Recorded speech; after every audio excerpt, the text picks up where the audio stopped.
어서 오십시오, 어르신들. 오늘도 이 자리에 와주셨군요. 정말 고맙습니다. 자, 오늘은요, 듣고 나면 속이 뻥 뚫리는 이야기입니다. 억울하게 사는 사람이 있으면 하늘이 가만두지 않는다는 걸 이 머슴이 똑똑히 보여드릴 겁니다. 아직 구독 안 하신 분들, 오늘 이야기 듣고 나서 꼭 눌러주세요. 자, 그럼 흥미진진한 이야기 속으로 함께 들어가 보시겠습니다. 경상도 어느 고을의 동헌, 사또가 상석에 떡하니 앉아있고 좌우로 포졸들이 위엄있게 늘어서 있습니다. 그 앞에는 허언 삼배 적삼에 흙투섬이 손을한 촌 머슴이 꿇어 앉아있지요. 사또가 벼락같이 소리를 칩니다. 이놈! 네가 감히 나를 능멸하였느냐? 당장 곤장 30대를 내려라! 포졸들이 우르르 달려드는 순간 그 머슴은 눈 하나 깜짝하지 않고 오히려 슬며시 웃으며 조용히 입을 엽니다. 사또 나으리, 제가 능멸한 게 아니옵니다. 나으리께서 스스로 무너지셨을 뿐이지요. 이 말 한마디에 동헌은 쥐 죽은 듯 고요해지고 사또의 얼굴은 하얗게 질리고 맙니다. 도대체 이 바보라 불리던 머슴에게 무슨 일이 있었던 것일까요? 이야기는 조선 정조 임금 시절로 거슬러 올라갑니다. 백성을 사랑하신 정조 임금님이었지만 지방 구석구석까지 그 손길이 다 닿기에는 현실적인 한계가 있었던 모양입니다. 경상도의 한 작은 고을에는 변준택이라는 이름의 사또가 있었습니다.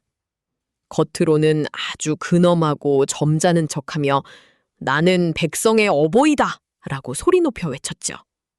하지만 실상은 전혀 달랐습니다. 세금을 거둘 때는 법정 금액보다 2배, 3배를 뜯어냈고 쌀이나 배가 없으면 솥단지까지 뺏어갔으며 그마저도 없으면 사람을 잡아다가 공짜 부역을 시키는 악독한 탐관오리였습니다. 이런 작자가 원님이었으니 고을 백성들의 고통은 말로 다 할 수 없었습니다. 잘 사는 양반집들도 변사또 앞에서는 벌벌 기었습니다. 괜히 밉보였더가는 없는 죄도 만들어 잡아들였기 때문이죠. 자, 그럼 이제 우리 이야기의 진짜 주인공, 돌쇠를 만나볼 차례입니다. 35 나이에 훤칠한 키와 떡 벌어진 어깨를 가진 돌쇠는 힘이라면 고을에서 첫손에 꼽히는 장사였습니다. 그런데 이 돌쇠는 어릴 때부터 바보 소리를 들으며 살았습니다. 말을 아주 어눌하게 했기 때문이죠. 하며 말을 더듬고 엉뚱한 데서 웃는 통에 사람들은 혀를 찼습니다. 저 돌쇠 봐라. 힘은 장사인데 머리는 황소만도 못해. 이런 소리를 들으며 자란 돌쇠는 스스로도 체념한 듯 그저 묵묵히 머슴살이를 하며 하루하루를 보냈습니다. 돌쇠가 일하던 집은 학문을 좋아하고 마음씨 고운 최인걸 선비의 댁이었습니다. 가세가 넉넉하지 않아도 굶는 이웃이 있으면 곳간을 열었고 돌쇠에게도 사람 대접을 해준 고마운 분이었지요. 돌쇠야, 밥은 먹었느냐? 오늘 힘들었지? 들어가 쉬어라.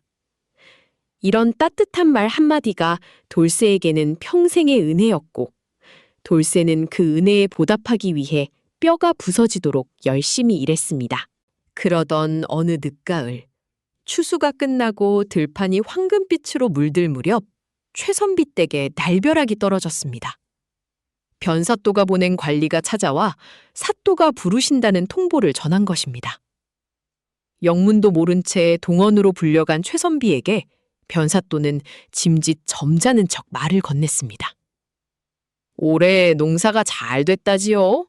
그럼 올해 세금은 작년보다 좀 더 내야겠구만. 최선비는 작년에도 이미 배나 더 냈으니 제발 봐달라고 사정했지만 변사또는 눈을 가늘게 뜨며 협박했습니다. 이 고을에선 내 말이 법이오. 싫으면 고발하든지 이사를 가든지 하시오. 치가 떨리는 모욕을 당하고 돌아온 최선비의 어두운 얼굴을 보고 돌쇠는 걱정스럽게 물었습니다. 하지만 최선비는 돌쇠가 걱정할까봐 별일 아니라며 타일렀지요. 사실 돌쇠에게는 남들이 모르는 특별한 능력이 있었습니다. 말은 어눌해도 사람의 마음과 눈빛을 읽는 탁월한 감각이 있었던 것입니다. 그날 밤 돌쇠는 헛간 구석에서 밤하늘을 보며 중얼거렸습니다. 사또가 또 뜯어가는구나. 나으리가 힘드신 건 다 그놈 때문이야. 돌쇠의 주먹에 힘이 들어갔습니다. 그리고 사건은 다음날 변사또의 신복, 아전 김봉득이 나타나며 더욱 악화되었습니다. 김봉득은 사또의 비위를 맞추며 온갖 못된 짓을 저지르는 자였습니다. 그는 대문 앞에서 소리쳤습니다. 최선비댁은 들으라! 사또 나으리의 명으로 사흘 안에 벼 200섬을 관가로 들여보내라! 200섬은 식솔들의 1년 식량을 다 합쳐도 모자랄 양이었습니다. 최선비는 절망하며 주저앉았고 안에서 이 광경을 지켜보던 돌쇠의 눈빛은 무언가 단단히 결심한 듯 변했습니다. 그날 저녁부터 돌쇠는 혼자 고을 장터를 어슬렁거리기 시작했습니다. 동헌 가는 길목, 관청 담벼락, 사람들이 모이는 우물가 등을 유심히 살폈지요. 사람들은 바보 돌쇠가 왜 저러나 하며 비웃었지만 돌쇠는 아랑곳하지 않고 묵묵히 보고 듣고 생각했습니다. 그리고 밤에는 주인 몰래 살금살금 나가 새벽이 되어서야 돌아오는 수상한 행동을 반복했습니다. 마침내 약속한 사흘이 지났고 김봉득이 다시 나타나 200섬을 독촉했습니다. 최선비가 창백한 안색으로 사정하던 그때 뒤에서 돌쇠가 어슬렁어슬렁 걸어 나왔습니다. 돌쇠는 머리를 극적이며 김봉득에게 말했습니다. 저기 아저씨, 사또 나으리께 바보 머슴이 드릴 말씀이 있다고 좀 전해주실 수 있어? 김봉득은 어처구니 없다는 듯 비웃으며 돌쇠를 동원으로 데려갔습니다. 동원마당에 도착하자 변사또는 구경거리라도 생긴 듯 즐거워하며 돌쇠를 꿀렸습니다. 포졸들이 위협했지만 돌쇠는 천천히 무릎을 꿇고 변사또를 정면으로 응시했습니다. 말해봐라, 바보야. 할 말이 무엇이냐? 돌쇠는 잠시 뜸을 들였고 동원에는 묘한 긴장감이 흘렀습니다. 그리고 돌쇠는 입을 열었습니다. 장터 우물가에서 암행어사가 파견됐다는 요상한 소문이 돌더군요. 암행어사라는 말에 변사또의 얼굴에서 핏기가 싹 가셨습니다. 돌쇠는 멈추지 않고 어눌하지만 날카로운 말을 이어갔습니다. 법보다 세금을 더 거두면 암행어사한테 잡히지 않겠습니까? 나으리가 잘못되면 백성들이 불쌍해서 걱정이 돼서 그럽니다. 변사또가 분노하며 돌쇠를 잡아 묶으라 명령하자 돌쇠는 품속에서 두툼하게 접힌 종이 뭉치를 꺼냈습니다. 이게 무엇이냐는 사또의 고함에 돌쇠는 답했습니다. 지난 사흘 동안 나으리가 이 고을에서 거두신 세금 장부 사본입니다. 동원은 발칵 뒤집혔습니다. 돌쇠가 밤마다 돌아다닌 이유는 억울하게 세금을 뺏긴 집들을 찾아가 기록을 남기기 위함이었습니다. 사람들은 바보의 질문이라 생각하고 순순히 대답해 주었기에 가능했던 일이었죠. 돌쇠는 한술 더 떠서 장부 원본은 이미 지인 한 분이 한양으로 들고 가셨습니다. 라고 말했습니다. 당시 정조임금은 부패관리 단속이 엄격했기에 변사또는 사지가 떨리기 시작했습니다. 장부가 한양으로 갔다면 파직은 물론 목숨까지 위험한 상황이었지요. 돌쇠의 목소리에는 이제 힘이 실려 있었습니다. 저는 바보 머슴이지만 억울한 백성이 있으면 하늘이 가만두지 않는다는 것만은 압니다.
변사또는 한참을 침묵하다가 결국 굴복했습니다. 최선비댁 세금은 법대로 하겠다! 고 선언했지요. 동원 밖에서 상황을 지켜보던 최선비는 안도하며 눈물을 흘렸습니다. 이 사건 이후 변사또는 몸을 사리게 되었고 고을에는 바보 돌쇠가 사또를 이겼다는 소문이 타다하게 퍼졌습니다. 그런데 놀랍게도 그로부터 2달 뒤 진짜 암행어사가 고을에 들이닥쳤습니다. 암행어사는 돌쇠가 작성한 장부 사본을 결정적인 증거로 삼아 변사또를 현장에서 파직했습니다. 알고 보니 돌쇠가 장부를 보냈다는 지인은 진짜였습니다. 돌쇠는 어린 시절 아버지를 여의고 고아가 되었지만 그의 아버지는 한양에서 벼슬을 하던 청렴한 분이었습니다. 어릴 적 크게 놀라 말이 어눌해졌을 뿐 돌쇠는 아버지에게 글을 배워 문리를 깨친 인물이었던 것입니다. 돌쇠는 한양에 계신 아버지의 옛 동료인 사원부 관리에게 보부상을 통해 비밀리에 연락을 취했던 것이었습니다. 암행어사는 조사를 마치고 변사또가 부당하게 뺏은 세금을 백성들에게 돌려주었습니다. 변사또가 관복을 벗고 끌려가는 모습을 보며 백성들은 환호했습니다. 그 중심에는 조용한 웃음을 머금은 돌쇠가 서 있었습니다. 최선비는 돌쇠의 손을 꼭 잡고 고마움을 전했습니다. 이 고마운 바보야, 네가 이 큰일을 해냈구나. 최선비의 칭찬에 돌쇠는 그저 운이 좋았다며 허허 웃었습니다. 그날 저녁 최선비 댁 마당에는 온 마을 사람들이 모여 축제를 벌였습니다. 돌쇠는 막걸리 한 사발을 들고 밤하늘을 보며 돌아가신 아버지를 떠올렸습니다. 아버지, 저 잘했지요? 바람결에 아버지가 대답하는 듯한 평온한 밤이었습니다. 한편 변사또의 신복이었던 김봉득은 교활하게 빠져나갔지만 결국 인과응보의 대가를 치렀습니다. 그가 새로 줄을 대려던 세력은 줄줄이 몰락했고 장사를 해도 망하는 등 불운이 겹쳐 결국 고을을 떠나고 말았습니다. 하늘은 죄 지은 자를 잊지 않았던 것입니다. 반면 돌쇠는 암행어사의 서울 상경 제안을 거절하고 최선비 댁에 남기로 결정했습니다. 최선비는 돌쇠를 더 이상 머슴이 아닌 가족으로 대우했습니다. 너의 아버지가 내 아버지의 친우였다는 사실을 이제야 알았구나. 두 사람은 마주 앉아 정겹게 웃었습니다. 고을 사람들은 이제 그를 바보 머슴이 아닌 돌쇠 어른이라 부르며 존경했습니다. 겉모습이나 말투가 조금 어눌하다고 해서 그 사람의 진심과 지혜까지 부족한 것은 아니라는 큰 가르침을 남긴 것이지요. 자, 오늘 이야기에서 우리가 배우는 교훈은 무엇일까요? 똑똑한 척하는 사람이 세상을 다 가진 것 같아도 결국 진실과 정의를 품은 묵묵한 사람이 승리한다는 것입니다. 억울한 사람 곁을 지키는 용기, 그것이 세상을 바꾸는 가장 큰 힘이 아닐까 싶습니다. 돌쇠는 권세도 배경도 없었지만 바른 마음 하나로 거대한 권력을 무너뜨리고 백성을 구했습니다. 이야기를 나누다 보니 제 가슴도 꽉 차오르는 기분입니다. 어르신들도 살면서 억울한 일을 겪으시겠지만 하늘이 굽어보고 있다는 사실을 잊지 마십시오. 돌쇠처럼 바르게 살면 반드시 좋은 날이 올 것입니다. 오늘 이야기 재미있으셨다면 댓글로 소감 남겨주세요. 아직 구독 안 하신 분들 잊지 말고 눌러주시고요. 다음 주에 더 재미있는 이야기로 찾아뵙겠습니다. 감사합니다.